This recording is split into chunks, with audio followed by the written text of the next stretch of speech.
Temos agora a mesa 9, superar o desenvolvimentismo, agenda, atores e alianças. Zé Correia, Maria Isabel, Ian Bruce, e vamos embora. Começamos com você?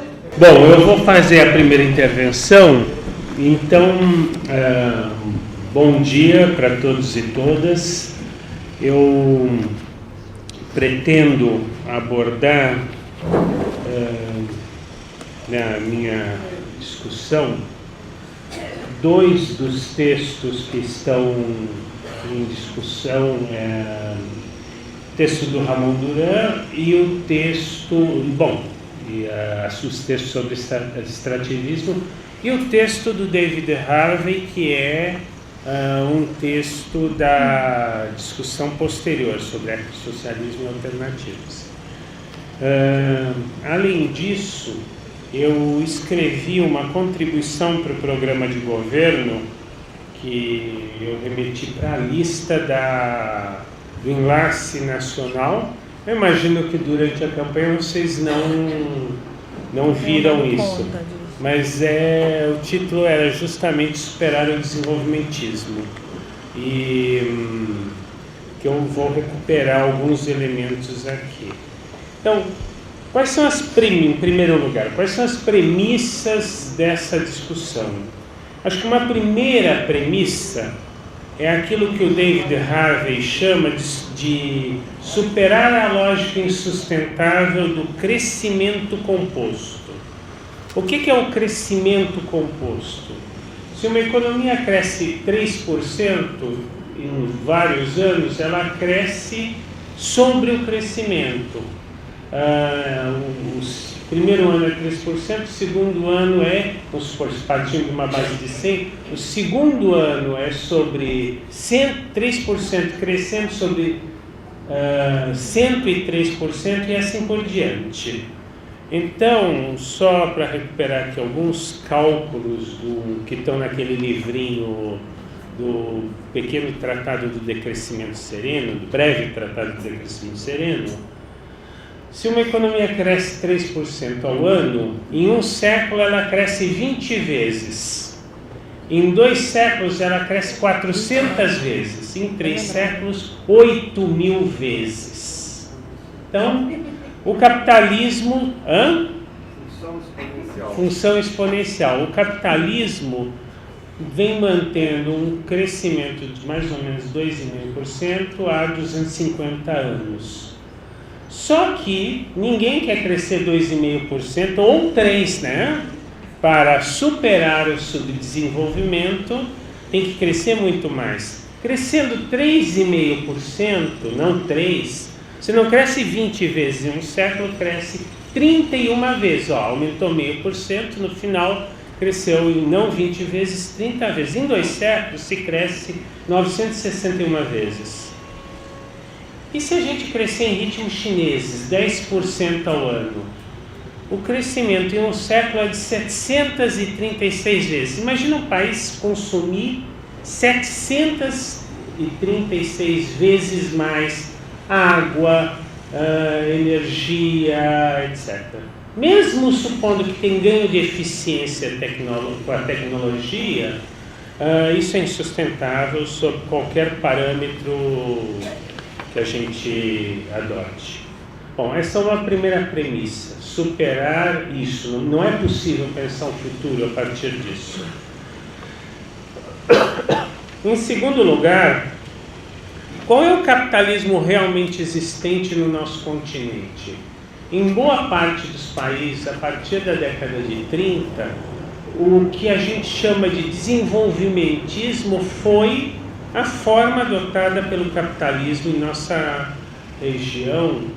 E mesmo que a gente tenha a alternância de períodos desenvolvimentistas e livre-cambistas, não desenvolvimentistas,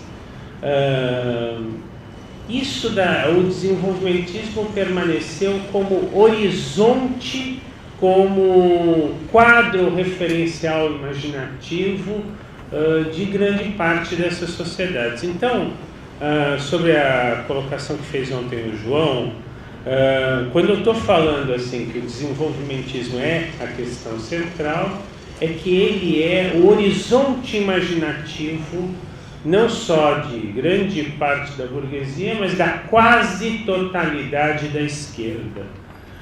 Terceiro elemento,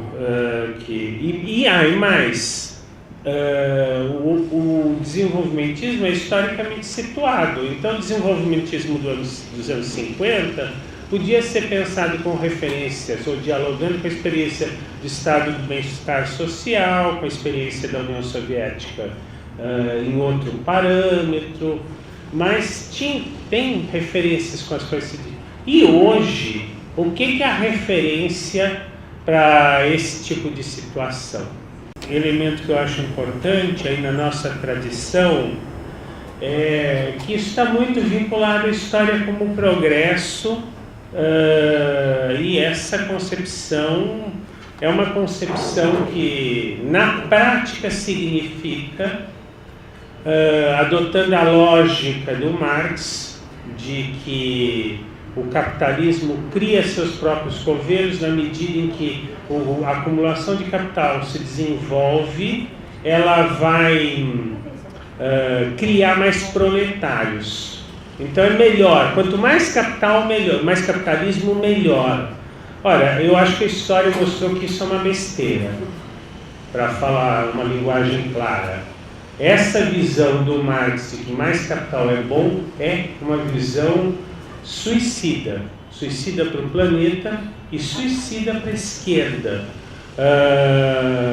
Em contraposição a isso, o Daniel Ben-Said, o Michel Louvi, eles têm recuperado a visão de história do Walter Benjamin. A história é um trem que está num trilho a alta velocidade, o condutor já pulou fora e lá na frente a gente sabe que tem uma ponte quebrada. Então isso é a história, isso é o progresso. O que é a consequência dessa visão? Vamos puxar o freio de mão para parar o trem, senão nós vamos todos cair no abismo. Então, essa é uma terceira premissa que eu acho que é importante para nós. Uma quarta premissa é que uma característica central do capitalismo atual, mesmo que isso estivesse presente em outras épocas históricas, isso se acirrou enormemente na atualidade, é aquilo que o Michael Clare, que é um pesquisador americano que trabalha muito com a economia do petróleo, chama de luta por recursos, que há como característica central da dominação capitalista na atualidade uma luta entre os principais polos para garantir recursos energéticos, como coloca bem o texto do Ramon Duran na América Latina, na América do Sul, recursos minerais, agrícolas, e a gente pode estender isso com a ideia de que tem uma disputa por espaços de valorização do capital e de apropriação de força de trabalho barata, que novamente aí o Harvey vai apontar como uma característica central do capitalismo contemporâneo a acumulação por expropriação. Com as técnicas atuais, o capitalismo pode combinar todo tipo de forma de organização social e trabalhar tanto com o Fordismo, pós-Fordismo, quanto com o trabalho escravo, trabalho doméstico. Bom, uma quinta premissa é que a maioria do que é produzido hoje no planeta é prejudicial para o planeta e para a humanidade. Então vamos ver o que são os ramos de armamento. Tá? Publicidade, ligado à publicidade, papel e celulose, automóveis, petróleo, etanol. E se a gente também elimina a ideia de descartabilidade e obsolescência planejada, se a gente tiver uma organização racional da produção, a maior parte das pessoas hoje empregadas serão demitidas. e ficarão sem emprego. Ora, daí a ideia óbvia é a reconversão industrial, reconverter indústrias de carro em fabricantes de trem, metrô, etc. Mas vocês percebem que há uma lógica implacável nisso. O capitalismo produz coisas inúteis, estimula essa produção ao limite. Então, isso daí significa que necessariamente uma outra forma de organização social que a gente trabalhe, ela tem que trabalhar com uma redução radical da jornada de trabalho e com a distribuição do emprego entre toda a população trabalhadora. Última premissa é que existe hoje um debate que tem fluído a partir de várias experiências e realidades que podem convergir. Então, um debate sobre uma sociedade do bem viver, desenvolvido a partir da experiência dos movimentos indígenas andinos, a discussão sobre decrescimento na Europa, ou como coloca o David Harvey, crescimento zero. Então, um economista marxista bastante ortodoxo, bastante clássico, nosso amigo David Harvey, parte dessa premissa. Ele tem vários livros, tudo bem, geógrafo, mas ele tem vários livros de economia, inclusive o que muitos consideram um livro central, que são Os Limites do Capital. Também tem o Novo Imperialismo, não são só livros de geografia, né? Geografia não.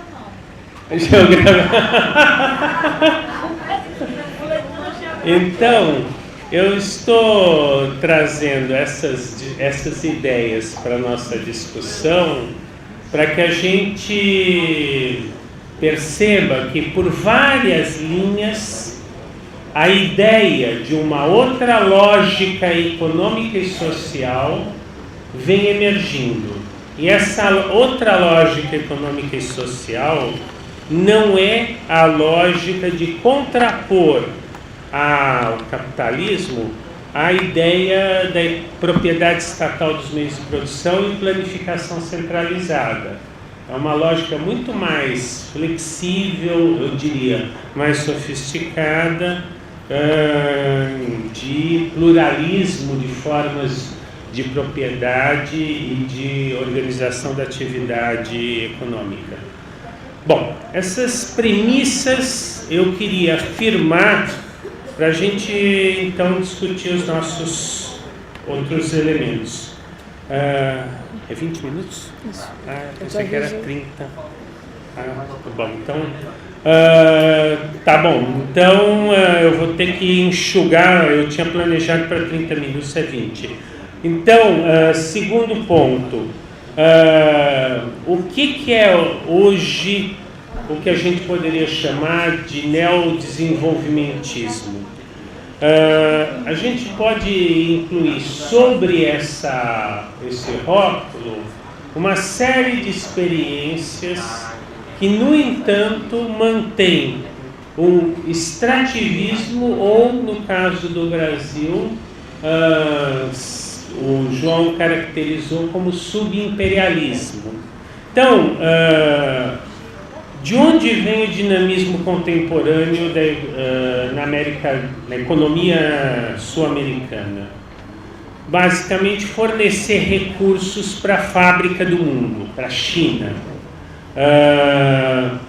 E, nesse sentido, esse novo lugar da economia sul-americana, ele entra em ruptura com o que foi o projeto desenvolvimentista da industrialização por substituição de exportações dos anos 50 e 60 até os inícios dos anos... É a crise de 73, 74.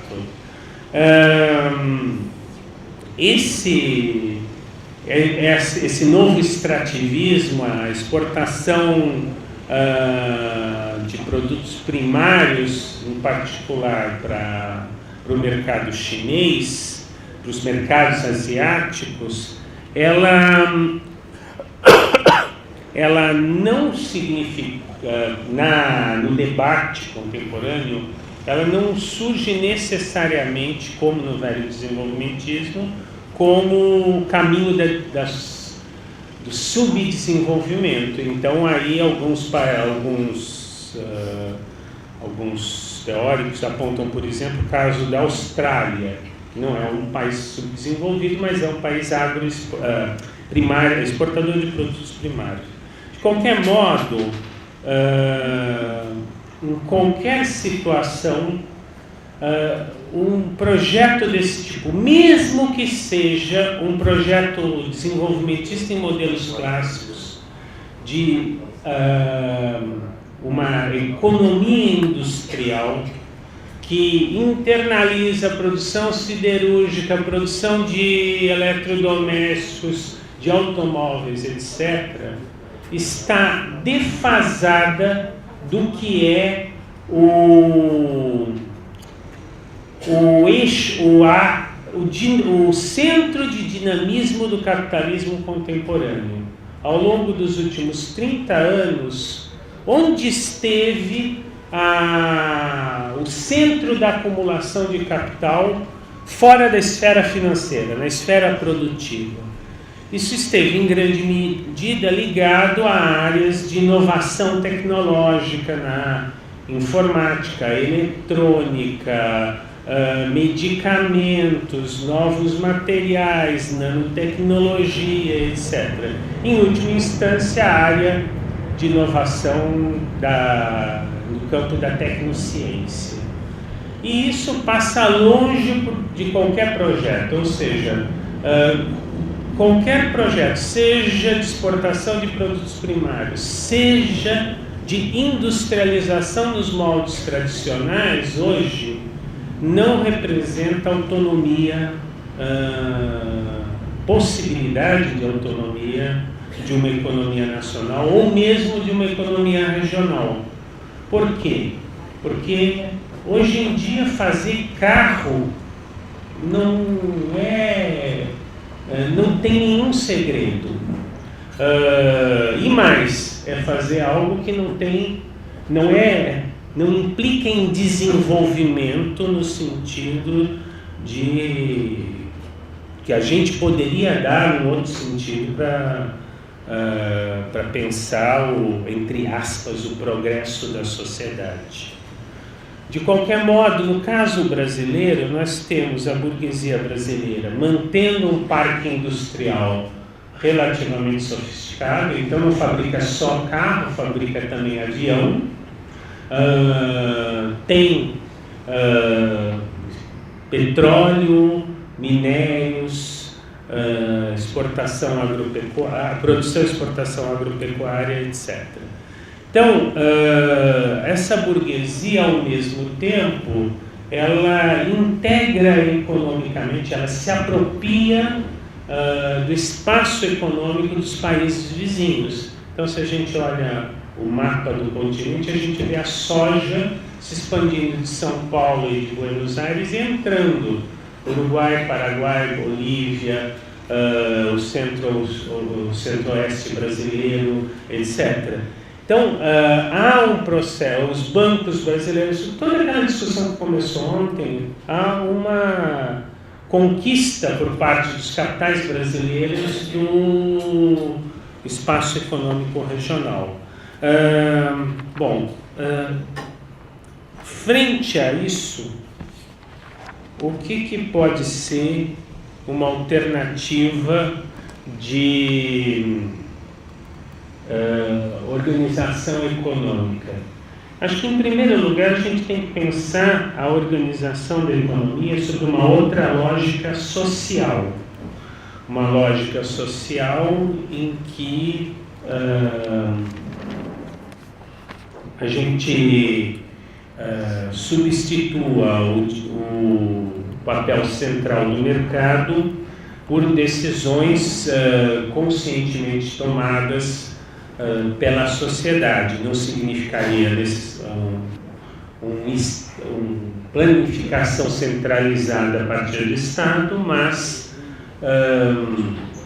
o controle ou a decisão tomada a partir de decisões políticas.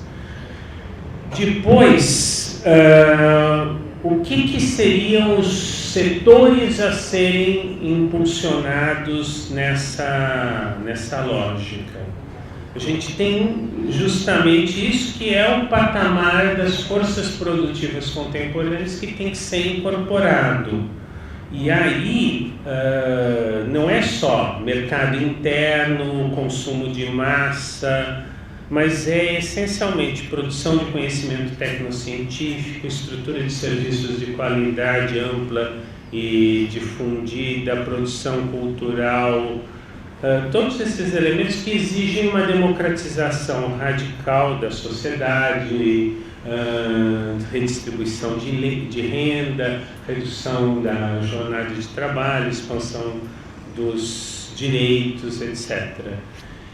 E o que é também, o que são uma série de aspectos essas áreas de tecnologia de ponta, como energias renováveis, informática e comunicação, novos materiais, biotecnologias, medicamento, as atividades na área de saúde, educação, cultura, agroecologia no lugar do agronegócio.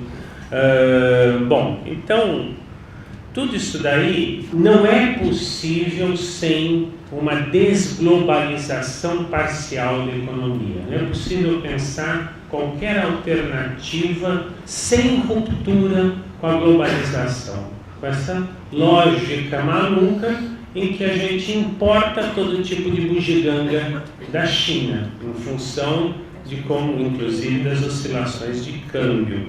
E rompendo com uma divisão internacional do trabalho que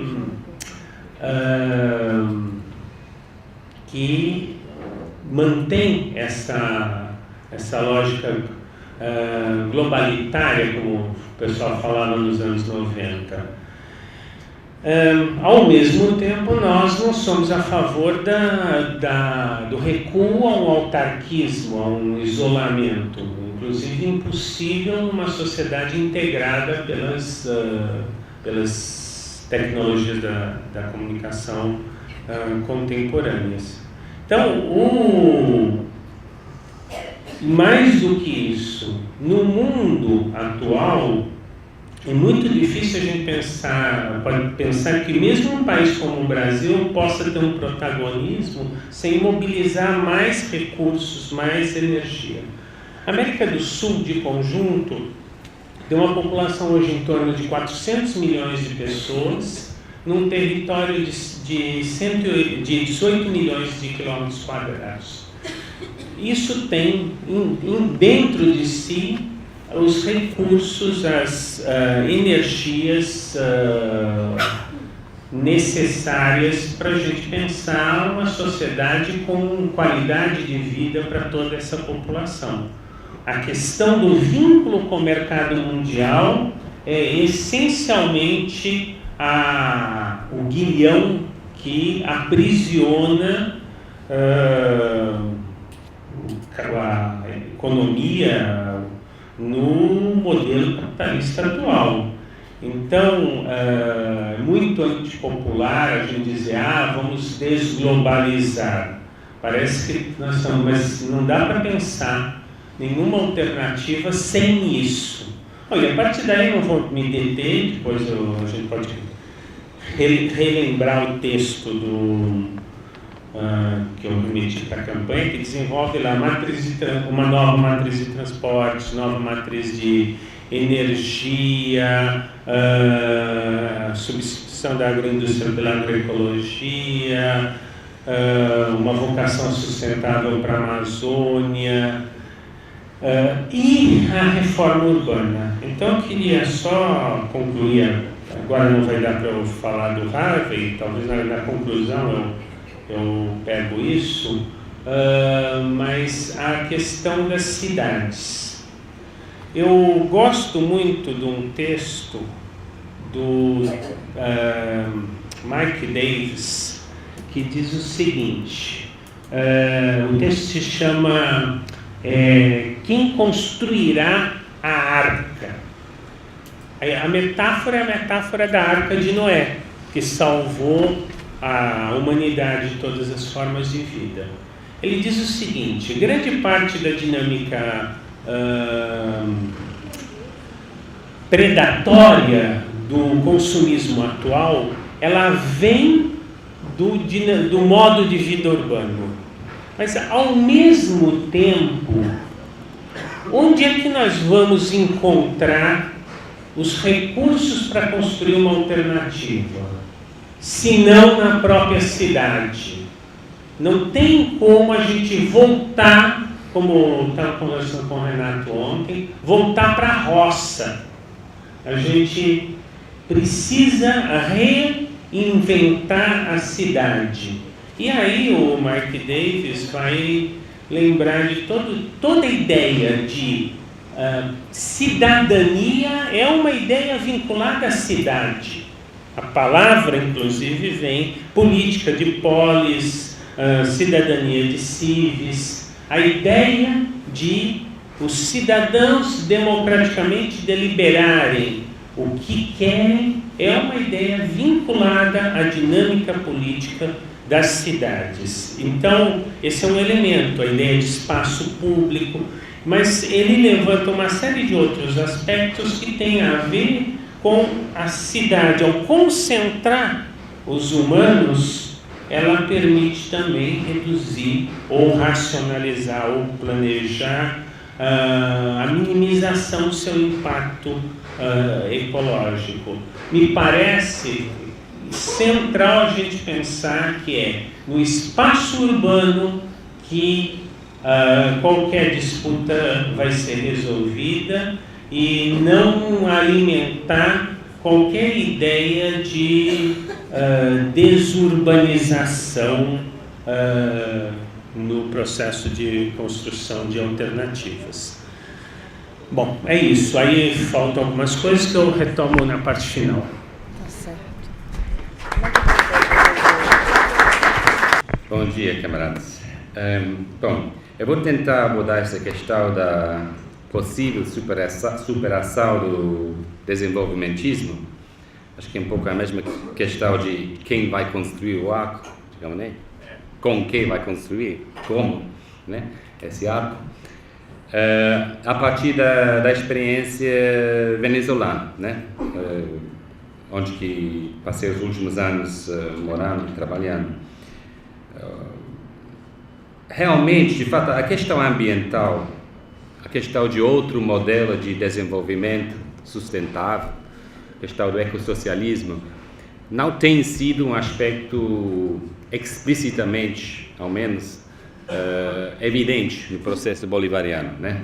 No caso de Venezuela. Mas acredito que, de uma forma igual, ainda que diferente, de Bolívia e Equador, é implícita na contradição principal desse processo bolivariano, ou seja, a questão de como um processo revolucionário, principalmente anti-neoliberal, pode converter-se num processo anticapitalista, socialista de verdade, mais além das palavras, digamos, né? Então, quero tocar três coisas. Uma coisa que eu acho que, uma coisa que tem que ver com a participação de Venezuela e os governos bolivarianos, os governos da ALBA, no processo de Cochabamba, e a oportunidade tática e estratégica que isso pode abrir, importante. E duas outras coisas que são mais bem tem que ver com mecanismos, possibilidades estratégicos, inclusive programáticos. Primeiro, no caso da Venezuela, os mecanismos que existem dentro do processo bolivariano na Venezuela, que poderiam, acho eu, ser alavancas, mecanismos para esse tipo de transição que estou falando. E a terceira coisa, que é um pouco mais abstrato talvez, é que como nosso programa ecossocialista em construção pode dialogar com incorporar elementos do bem viver se diz em português? Bem viver, ou seja, o cúmulo de princípios, conhecimentos, etc., indígenas, da Abya Yala, como se diz? Abya Yala, desculpa, que é América, né? Em Quechua. Bom, eu não vou fazer muita conexão entre essas três coisas, principalmente, não somente porque não me sinto capaz, mas porque eu acho que realmente a conexão entre essas coisas é justamente uma parte importante, um trabalho que está por fazer, né? Que faz parte justamente dessa renovação, essa reelaboração programática da nosso programa, do que a gente estava falando ontem. Então, Cochabamba, muito sinteticamente, eu acho que Cochabamba colocou, e não quero antecipar a discussão da tarde, mas acho que colocou num novo patamar a luta ambiental, a luta contra a mudança climática, etc.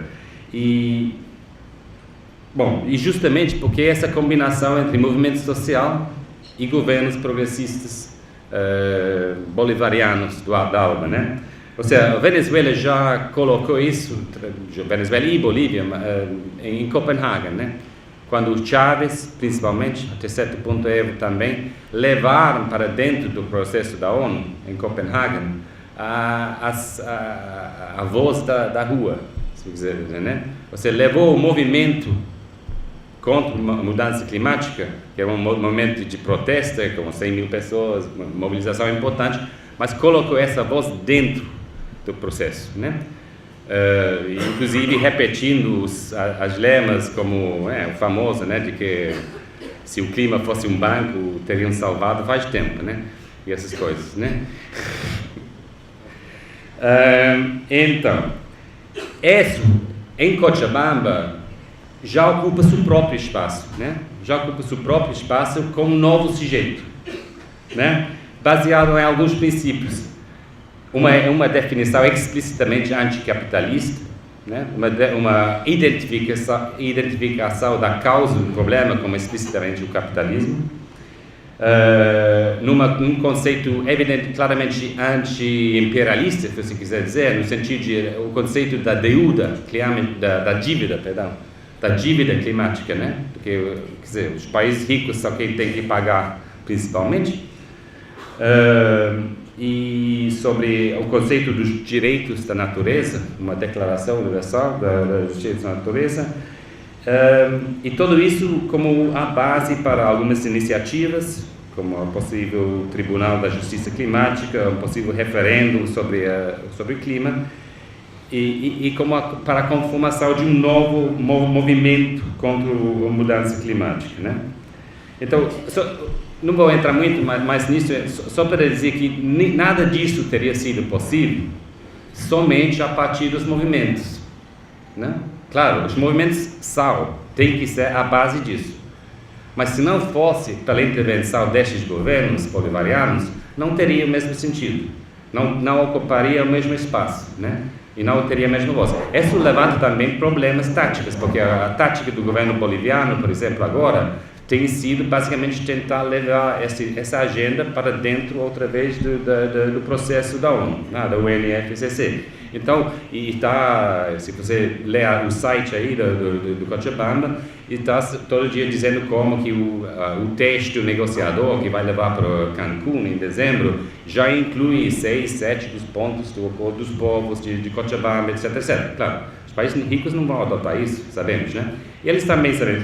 Então tem uma contradição aí, ou seja, é uma contradição tática aí, até que ponto se trabalha dentro do processo, a que ponto se insiste sobre a ratificação do Tratado de Kyoto, essas coisas, e até que ponto se depende de uma mobilização autônoma, né? Acho que é interessante, o último se eu vou ler muito rapidamente a última parte do último comunicado do governo boliviano sobre isso, que diz que basicamente Cancún tem muito perigo que vai fracassar, blá blá blá blá blá.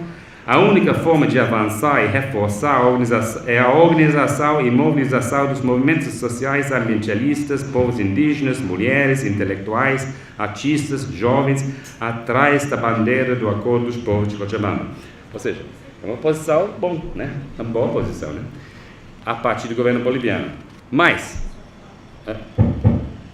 claro, o que não está tocado no processo Cochabamba é o processo econômico dos mesmos processos bolivarianos. Ou seja, o modelo de extrativista, né, desenvolvimentista, que continua dominando as economias de diferentes formas, tanto de Equador, a Maria Isabel vai falar disso, Bolívia e Venezuela. Então, faço o primeiro salto para a Venezuela. Ou seja, o que tem tido dentro do processo bolivariano venezuelano que poderia abrir o caminho a superar, digamos, o que continua sendo a imensa dependência da economia venezuelana sobre o petróleo, basicamente, né? E todo o que isso implica, o fato de que importa mais de 70% dos alimentos, etc, etc, né?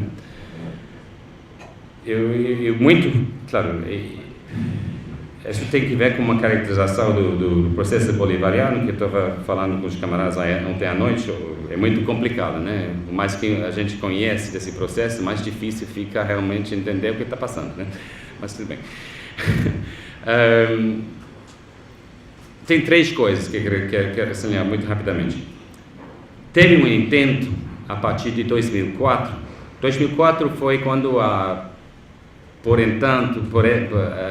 oposição ao processo, ao governo de Chávez foi temporalmente derrotada, né? Depois do referendo, né? E nesse momento justamente teve uma radicalização do processo. Em 2005, no mês de 5, Chávez anunciou o socialismo como objetivo, né? Aqui mesmo em Porto Alegre, né? Na Força Social Mundial, etc. Né? Uma parte desse processo de radicalização foi um projeto de mudar o modelo econômico ao redor de um conceito de desenvolvimento endógeno. Endógeno é para dentro, né? Então a ideia, acho que a estratégia, muito resumido, né, era sem ter porque pensava que não podiam, que não tinha possibilidade, sem ter uma confrontação direta, frontal com o capital privado ou com o imperialismo no terreno econômico, porque se tinha um enfrentamento com o imperialismo no terreno diplomático, político, mas no terreno econômico, estritamente, falta. A estratégia é um pouco, por um lado, ir utilizando os recursos petroleiros para aumentar o tamanho do setor estatal, mas a coisa mais interessante foi começar a criar outro setor, não sei como se chama exatamente, mas um setor essencialmente baseado nas cooperativas, na capacitação da força de trabalho, desempregado, subempregado, tudo isso, em cooperação nas cooperativas, para produção para o mercado doméstico, né? Então, e é um pouco cercando desde fora, digamos, a economia estritamente privada, o setor privado, né? Acho que esse foi um pouco o setor. E, efetivamente, o setor dos cooperativas aumentou imensamente. Não tinha um discurso explicitamente ambiental ou de desenvolvimento sustentável, mas acho que ia nesse sentido, né? Ou podia ter ido nesse sentido. E houve uma explosão de cooperativas, né? De uns poucos mil que tinha ao começo do processo, saltou para mais de 100 mil cooperativas, né? Em pouco tempo. Não vou entrar na história, essencialmente fracassou porque a maioria desses cooperativas nunca eram realmente cooperativas, né? E não funcionaram como cooperativas, ademais estavam sujeitos. Aí tem uma discussão muito interessante, de fato que eu citei no livro que escrevi sobre isso, que é uma discussão do João Machado e Paulo Singer sobre as cooperativas, de faz uns anos atrás, que eu acho que foi bastante interessante nesse sentido, de pensar como os mecanismos de geração de um futuro economia socialista. Bom, isso fracassou, sem entrar em mais detalhes. De fato, eu acho que os dois outros mecanismos mais interessantes são, não tem que ver diretamente com o modelo de desenvolvimento econômico, mas tem que ver com a radicalização da democracia. Primeiro as comunas, primeiro os conselhos comunais, como disse ontem, tinham certa inspiração a partir do orçamento participativo brasileiro.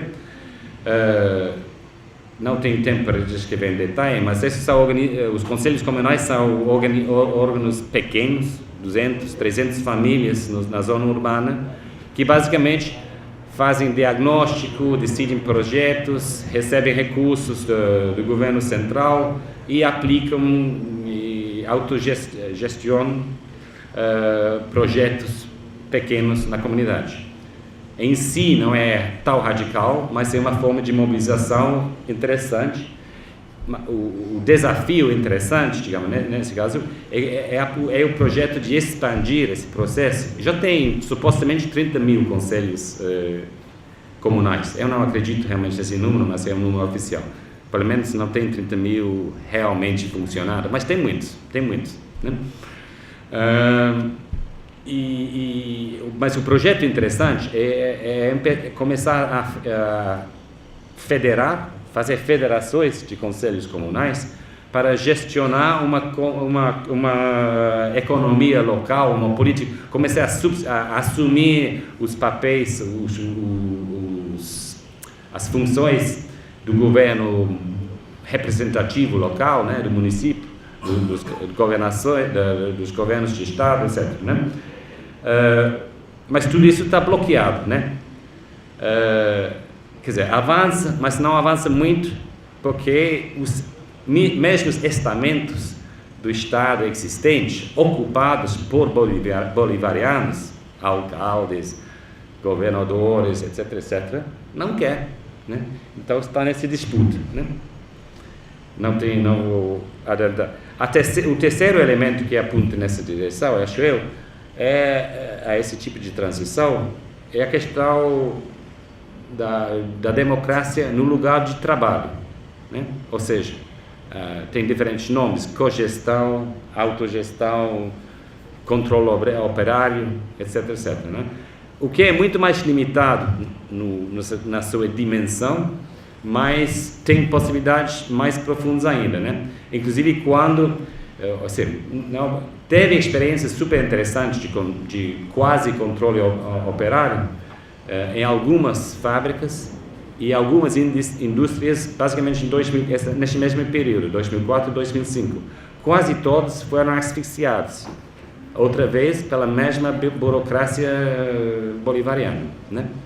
Porque não quer, né? Tem estamentos que realmente não querem esse tipo de coisa, né? Mas tem partes do governo que se querem, digamos, né? Então tem essa disputa, né? Então, outra vez, isso foi quase associado. O mais interessante foi na indústria de alumínio, que não tem tempo, e eu ia tentar falar um pouco como isso poderia levar justamente a outro conceito de reconversão ecológica da indústria, digamos, né? Nunca foi realmente planteado nesses termos, mas acho que abriu a possibilidade de pensar isso, né? O começo de controle operário em algumas indústrias, como alumínio, que é uma indústria que consome energia à beça, né? E contamina muito, né? E justamente começaram a dirigir-se aos passivos ambientais, como chamavam eles e tudo isso, né? Mas esse foi asfixiado por uma combinação da burocracia local e do velho sindicalismo. O velho sindicalismo que também não queria, né? O velho quando digo velho sindicalismo, não, essa foi um pouco a aliança entre o velho sindicalismo que foi para a oposição, né? Então, o velho ligado à social-democracia e outros, e o velho sindicalismo chavista também, que também queria proteger seus espacinhos, né? Então, por sorte, no último ano tem um intento interessante, que não tenho tempo de entrar nisso, de reviver, de renascer. Inclusive o próprio Chávez animou isso faz um ano atrás, com o Plano Socialista Guaiana, que é a região, para retomar essa experiência de controle operário, principalmente nessa área de Guaiana, onde as indústrias básicas estão concentradas, e inclusive na fábrica de alumínio de Alcácer. Bom, Então eu acho que, para mim, a sorte socialista, inclusive ecossocialista, da Revolução Bolivariana reside no avanço ou não avanço desses processos de democratização, da radicalização da democracia em todos os recantos da sociedade, né? Na economia, no território, nas comunidades e tudo. Isso, para mim, finalmente, democracia para a gente é mais, socialismo para a gente é mais democracia, né? Mais democracia no sentido mais profundo, né? Em todos os lados, né? Então, último salto, muito rapidinho. Quanto tempo tem? 3 minutos. Tá bem. Essa questão, eu acho que a Maria Isabel conhece muito melhor isso, vai entrar mais. Essa questão de aquele ponto, isso é outra contradição, desafio que sai de Cochabamba, né? Qual é a relação entre nosso projeto e os sabedorias, conhecimentos, práticas do bem viver indígena, né? Eu somente vou repetir porque essas não são coisas minhas, né? A gente fez na Inglaterra recém uma gira com o camarada Hugo Blanco. Talvez alguns de vocês conhecem de nome, não sei. Quer dizer, tem sido um dirigente campesino peruano durante muito tempo, foi uma figura da Cota Internacional faz tempo, já não é, tem uma posição mais bem tipo zapatista hoje em dia, mas tudo bem. A gente fez uma gira com ele e agora ele anima muito o movimento indígena no Peru, publica um periódico que chama Luta Indígena. Então, ele explicava, eu vou basicamente repetir o que é uma das coisas que ele dizia nessa gira, né? Que ele dizia que não se trata de voltar ao modo de vida, como disse Zé, voltar a uma modo de vida pré-hispânica, uma modo de vida, né, indígena, primitivo, o que seja, né? Mas sim se trata de recuperar uma ética originária, né? Uma ética originária.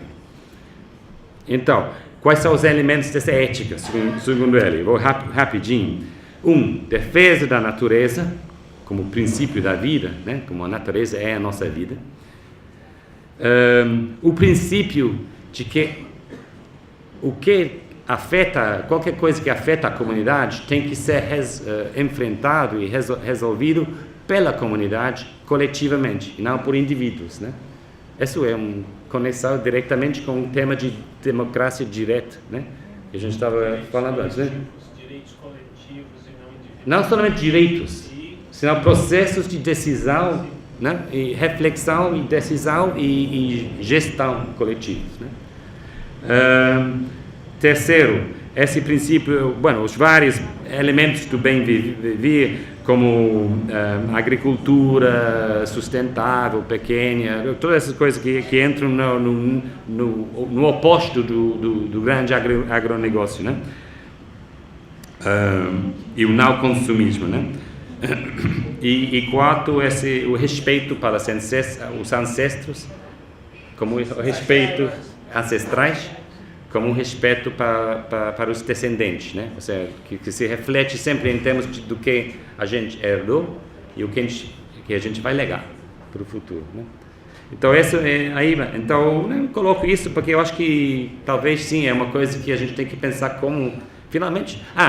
E a explicação dele, não sei se é muito polêmico ou não, a explicação que ele dá para isso é que esses princípios, ele diz que é comum a todas as comunidades indígenas, não somente em todo o mundo, inclusive, né? Não somente nas Américas, né?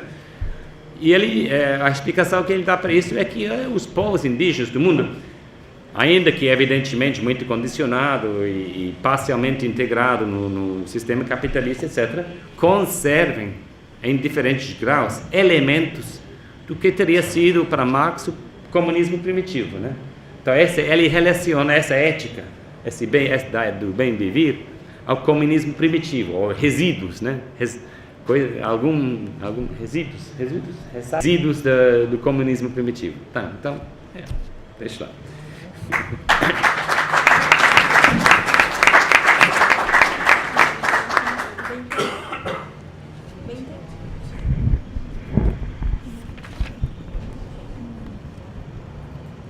Bueno, cuando nos propusieron estar en esta mesa de superar el desarrollismo, agenda, actores y alianzas, nosotras creíamos conveniente e importante socializar, traer acá un debate que nosotros estamos teniendo en Ecuador con todo este tema del buen vivir que ya se ha dicho.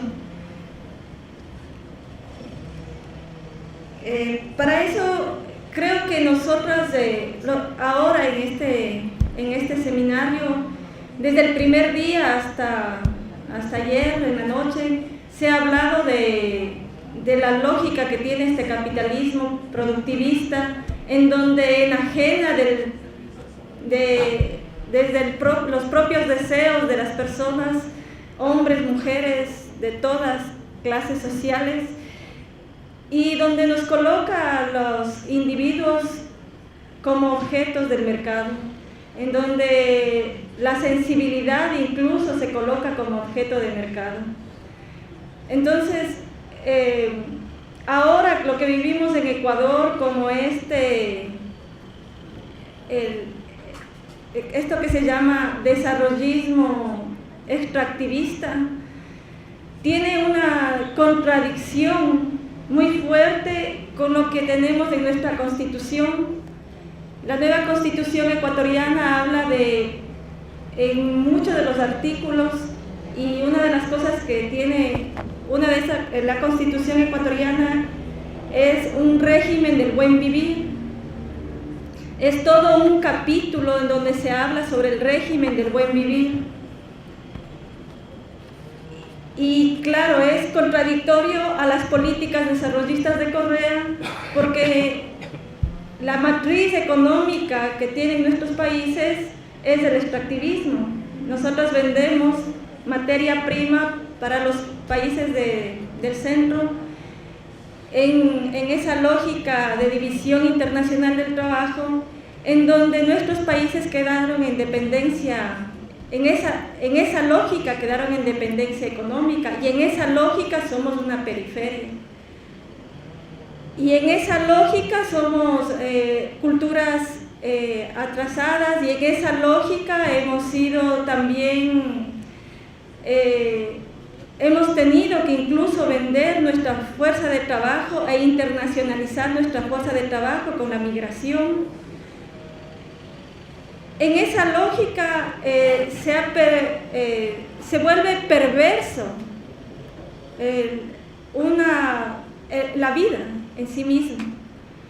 Y creo que para nosotras ahorita debatir de marxismo, de feminismo, de ecologismo, se sintetiza en esto de cómo queremos vivir. Ese es el sentido para nosotras del planteamiento del buen vivir. Cómo nosotras queremos vivir en este mundo, cómo nosotras y nosotros queremos que este mundo sea para los que vienen después. Y ahí creo que la tarea histórica que tenemos aquellos y aquellas que estamos convocadas por un proyecto de transformación es bastante crucial, si se dice de alguna manera. Es fundamental en el sentido de volver para nosotras y nosotros revalorizar ese planteamiento central de la revolución. O sea, ¿qué es ser revolucionarios en este momento?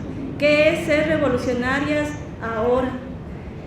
Y creo que ahí cada una tenemos mucho que decir y decirnos desde donde estamos.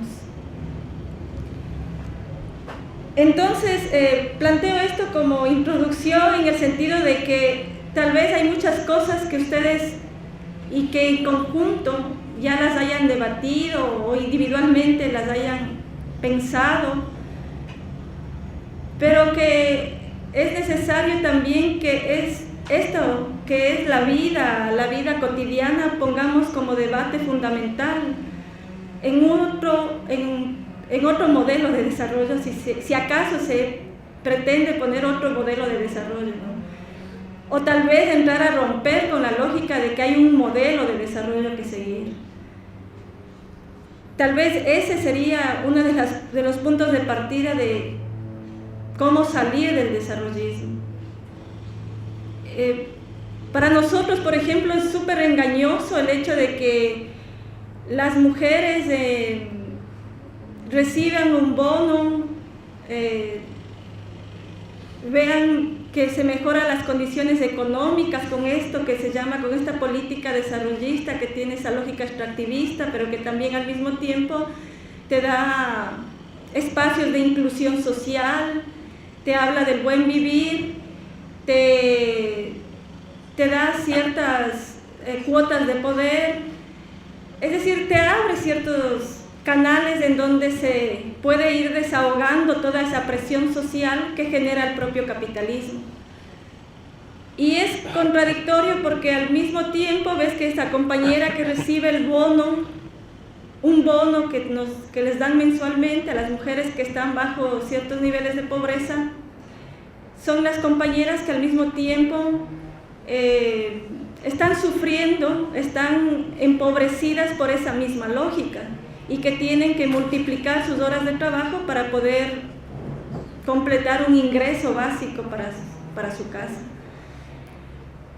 Entonces es en esa lógica también que nosotros estamos reflexionando cuál sería ese sentido de salida de ese modelo de desarrollo que no tenemos respuesta.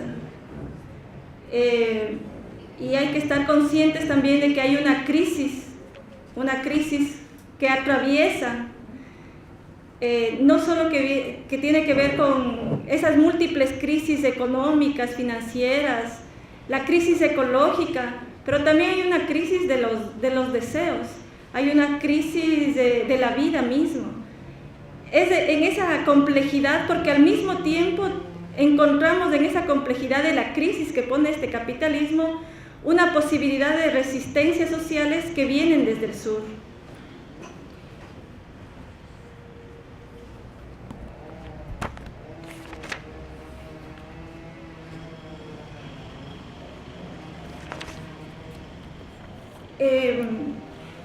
El buen vivir en el planteamiento que se hace o que se debate en Ecuador desde del buen vivir tiene que ver con el tema de soberanía alimentaria, tiene que ver con el tema de economía solidaria, tiene que ver con el tema de la autodeterminación de los pueblos, tiene que ver con las diversas formas de organización y respetar esas diversas formas de organización.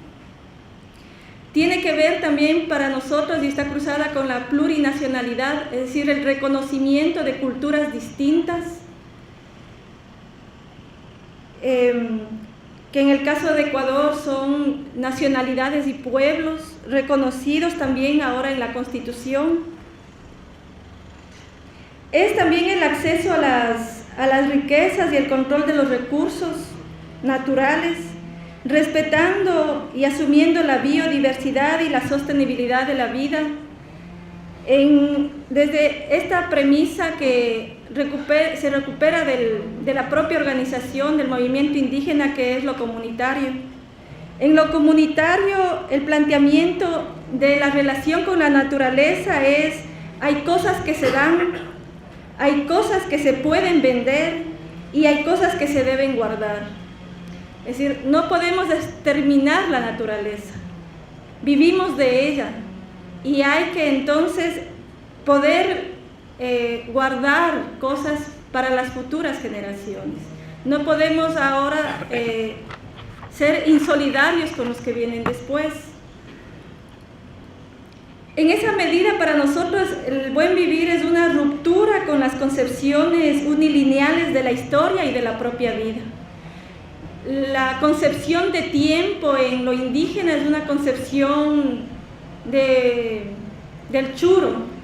Es un churo desde donde, desde ahora, en el presente, tú puedes ver el pasado y ver el futuro. Y no hay una lógica de ayer o ahora. Es una lógica en donde un punto te puede conectar con diferentes puntos a la vez de tu historia.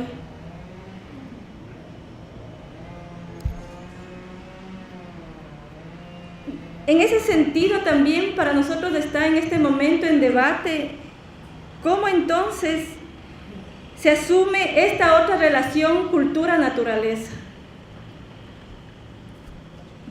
Cómo nosotros entonces desde el marxismo abierto, podemos entender las construcciones de trabajo, valor, en relación con la naturaleza.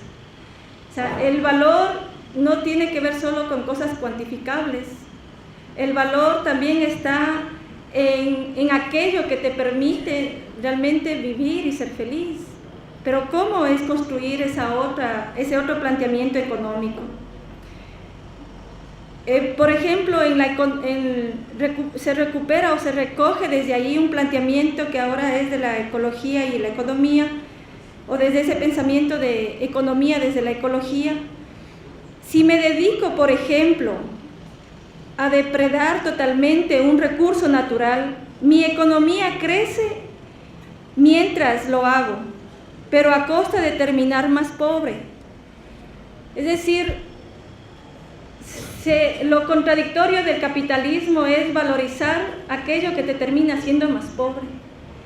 Y ese es cómo entonces nosotros podemos hacer una ruptura con esa concepción económica del capitalismo y podemos replantear esta otra relación en donde el trabajo, por ejemplo, no sea un trabajo para la productividad, en donde la educación, por ejemplo, no sea para que los jóvenes tengan que ser más productivos en la vida, porque finalmente ese es el sentido que nos ponen de educación en la lógica capitalista,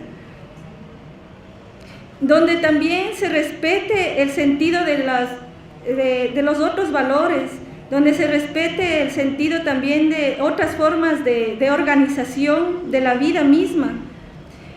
Y ahí, claro, hay muchos desafíos para nosotras y nosotros, porque, por ejemplo, nos planteamos entonces cómo pensar en algo tan cercano o tan central y funcional al sistema como es la familia monogámica, en donde la lógica del capitalismo es la reproducción de la fuerza de trabajo. Ese es el sentido de la familia, además de otros elementos, pero ese es uno de los sentidos fundamentales, y la reproducción de la misma cultura. ¿Cómo construir o romper esa lógica de familia monogámica, o debemos o no debemos hacerlo? ¿Cómo romper con esa lógica del deseo, de un deseo mercantilizado que nos pone el capitalismo? ¿Cómo construyo yo otras formas de desear y de mi propio deseo? ¿Cómo entonces una educación para la liberación? ¿Cómo en una economía para la vida? Son esos debates que en este momento a nosotras y en Ecuador nos atraviesan a partir de este proyecto del buen vivir, porque el proyecto en la Constitución está lindísimo, pero también nosotros estamos conscientes de que la Constitución, siendo un avance, el que Ecuador tenga, por ejemplo, los derechos de la naturaleza y tenga aquí escrito la lógica de un régimen del buen vivir, en donde se habla de educación, de salud, de acceso al seguro social, etc. En este sentido del buen vivir, entonces nuestros procesos sociales, nuestros procesos con autonomía pueden quedar vaciados de contenido.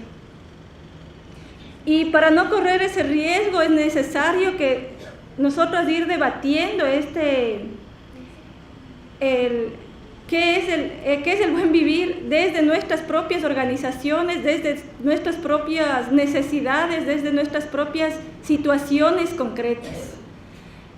Entonces, en ese sentido hay un debate y hay luchas que están cruzando en este momento frente a ese modelo desarrollista, extractivista, que el gobierno quiere, incluso estos últimos viajes que ha hecho a la China, a Irán, cada vez se corrobora mucho más esa lógica de entrar, por ejemplo, en una política minera a gran escala, y sabemos que la economía extractivista lo que crea es más empobrecimiento, no crea mayores fuentes de trabajo, porque ahora las lógicas de lo que hablan serían más tecnificadas, más cualificadas, y necesitan menos mano de obra. Extermina el medio ambiente, la biodiversidad, y crea empobrecimiento no solo económico, sino empobrecimiento cultural. El desarraigo contamina los suelos, destruye los procesos organizativos. De hecho, por ejemplo, el gobierno de Correa algo que está haciendo es provocar rupturas dentro de las organizaciones, porque, claro, unos reciben determinados rubros para tal cosa, llegan políticas sociales a tal comunidad, pero a otra no, y eso genera conflictos internos en las comunidades y en las organizaciones indígenas. Algo que al mismo tiempo han sabido resolverlo, pero que tienen que permanentemente estar enfrentándolo al interior de las organizaciones, tanto de mujeres como del movimiento indígena, que son en este momento los actores en donde está la confrontación directa del acceso a los recursos o de sostenibilidad de esos recursos. Son las mujeres las que han resistido en la zona andina, en la costa y en la Amazonía, a las petroleras y también a las industria minera. Son el movimiento indígena que hizo en abril una movilización muy fuerte por mantener el acceso al agua, y no dejó pasar la ley que mantenía una lógica de privatización, no porque el gobierno plantee privatizarla, porque el agua ya está privatizada, sino que el planteamiento de la ley de aguas que ponía Correa no permitía la desprivatización del agua. Y el planteamiento indígena era la desprivatización del agua, igual que el de las otras organizaciones sociales. Entonces, para nosotros hablar del modelo de salir de ese desarrollismo, inmediatamente estamos conectadas con el tema de recursos naturales, de cómo accedemos a esos recursos naturales, de cómo posibilitamos de que esos recursos naturales puedan ser sostenibles en la historia, pero también cómo nosotras hacemos que ese buen vivir permita otra calidad de vida individual, colectiva, como queramos organizarnos. Pero en ese sentido hay algunas apuestas, si se quiere, en este proceso, como proyectos que han salido del Ecuador o que están trabajándose en Ecuador. Las mujeres, por ejemplo, trabajan el tema de soberanía alimentaria y economía solidaria, es un tema central, es un proyecto, ahí se está haciendo un proyecto de vida distinto. El Yasuní es un territorio que está en la zona amazónica, cruza básicamente 3 provincias de la Amazonía, y claro, el planteamiento es, este es el último pedazo que nos queda de posibilidad de mantener un espacio de biodiversidad muy rico en el planeta. Hay muchos estudios que plantean que la biodiversidad del Yasuní permitiría incluso conocimientos, tener conocimientos para ayudar tanto en la salud, porque ahí hay plantas exóticas, hay plantas únicas, hay infinidad de animales, de especies que estarían en peligro de extinción, especies únicas incluso, que habitan en este territorio. Entonces, en ese sentido, colocamos para Ecuador este es el último pedazo, porque hay la intención de entrar con las petroleras al Yasuní. En Ecuador, el gobierno tiene 2 planes. El plan A, el que lanzó del Yasuní Tetey, que es plantearle al mundo que Ecuador se haría responsable de no emitir gases de dióxido de carbono que están contaminando el planeta a cambio de un recurso que se pueda recuperar a nivel internacional, que es un fondo firmado conjuntamente con las Naciones Unidas para que esos recursos permitan otra forma de desarrollo en la Amazonía, en estos sectores. Hay todo un debate en estas organizaciones, porque por ejemplo aquí viven poblaciones guaraní y poblaciones no contactadas. Las poblaciones no contactadas que viven en el Yasuní ni siquiera pueden acceder al debate, evidentemente son no contactadas. Y es como entonces respetamos esas poblaciones, el derecho a esas poblaciones a asumir que no quieren contactarse con el mundo occidentalizado. Pero también vemos esa otra contradicción, porque hay muchos pueblos guaraní que fueron violentamente contactados y que las petroleras invadieron sus territorios en alianza con el Estado en toda la época del boom petrolero en Ecuador, que viene desde inicios de la década de los 70 y que ha creado destrozos inmensos. Incluso en las propias culturas, en donde los guaraní ahora muchas veces prefieren que esté la petrolera a que esté el Estado, porque la petrolera da educación, da acceso a la salud, lo que el Estado no va a dar. Entonces, en esa doble contradicción, ahí está el debate del buen vivir. Es decir, no es un debate que sale fácil, es un debate que se hace en la realidad concreta. Y ahí